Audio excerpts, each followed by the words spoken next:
And I say, make no mistake, just like you said, we're not a Christian nation, but we are built upon the foundation of a theologically true statement.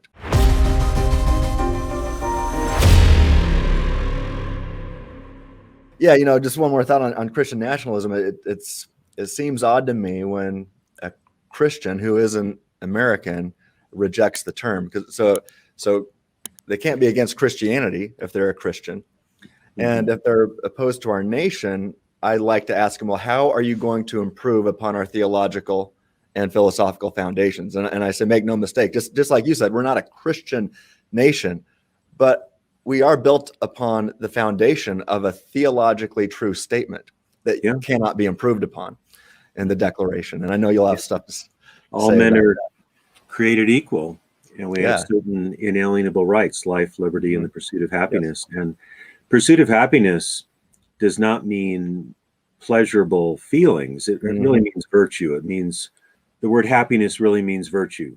So you are seeking the common good according to objective virtues. And the American ideal of freedom is not license.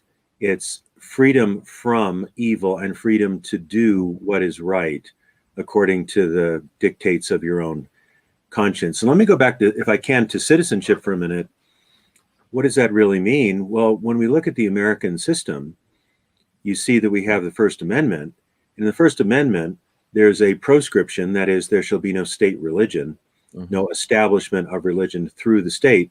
But there's also the free exercise of religion and the freedom of speech and the freedom of press and the freedom of assembly and the freedom to petition the government for a redress of wrongs.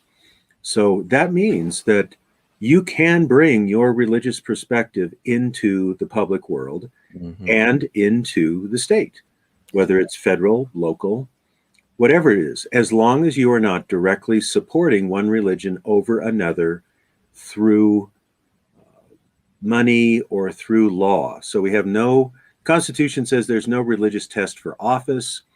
State money should not be directly given to a church or a synagogue or a mosque.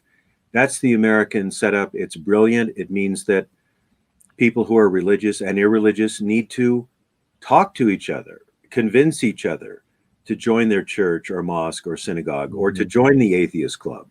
And the state is not going to take sides. It's not supposed to take sides.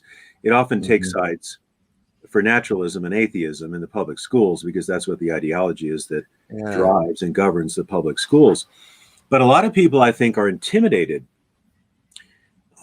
by this phrase, the separation of church and state, thinking that it means you should not bring your Christian perspective into anything pertaining to civil government. Well, the phrase separation of church and state, of course, is not in the founding documents. It was written in a letter by Thomas Jefferson to the Danbury Baptists. It has no official or canonical status. If you want to use that phrase, it simply means we have the institution of civil government and we have the institutions of religious governments, and the religious governments, Christian, Jewish, Muslim, whatever, Buddhist, will not be directly supported by the state. They have to compete. They have to find their own funds. But there's nothing to say the state has to be secular. Or the state can have no Christian or other religious perspectives informing its laws and policies and procedures.